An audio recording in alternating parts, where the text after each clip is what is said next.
What's up guys, today we have a Schlage Deadbolt and the customer have a key but we need to rekey it. So I prepare some extra keys and we're going to show you how to rekey the lock. So in order to rekey the lock, we need first to remove the plug from the middle. So there is one Phillips screw and I'm going to take it out. By the way, if you love those videos, don't forget to subscribe so you can see our daily videos. So I'm removing the Phillips screw, I'm going to put it on the side, and now I can just pull out the plug. Very easy from the back, I'm just going to pull on it. I can put the housing on the side, and now in the middle we have in the tail of the lock a tiny pin that it has a spring on it so you can push it down. With the sharp tool, we're going to push it and unscrew the tail cap.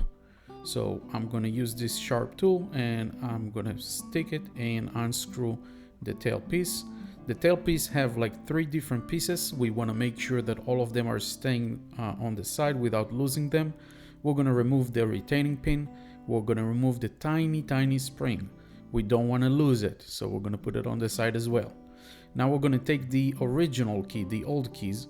We need to turn the lock in order to rekey it. So I'm going to turn it to like 2 o'clock, and then I'm going to take a follower and I'm going to push with the follower. I'm going to push the entire plug because I don't want the pins from the top. I don't want them falling down. So we're going to just twist the key a little bit, put the follower and push the entire plug outside. Now we take the key out. I'm keeping the pins inside, I'm putting my new key and I'm checking if there is any pins that they are flush, if they are flush with the plug. There is only one, so I'm going to discard all of the other ones and I'm going to start putting pins with the same size of the plug based on the key that it's already cut, the new key. So when the key is inside, all the other pins should be flush. And I'm moving my finger on it, and if everything is good, you can slide it back in and test the key.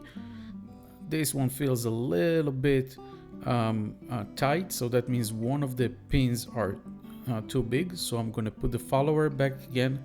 I'm going to remove the plug and I'm going to see, and I see that some of them are a little bit scratched. That means those are the 2 big pins. So I'm going to take one a little bit smaller, stick it inside and feel it with my finger, make sure everything is good, and push it back inside the housing.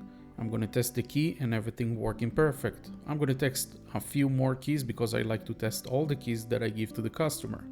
Now we're just going to reverse everything. I'm going to put the spring, then I'm going to put the retaining pin, then I'm going to take the entire mechanism and I'm going to start screwing it back in the tail of the lock.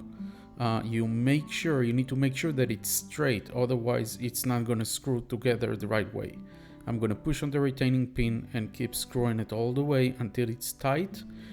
And this was a little bit not lined up, so I'm going to do it again.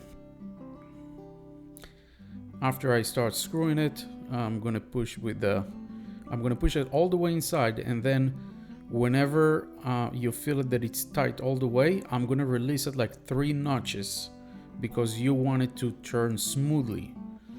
If you tight it too much, it's going to be very hard to turn in the housing, and if you keep it loose too much, the key is not going to come out.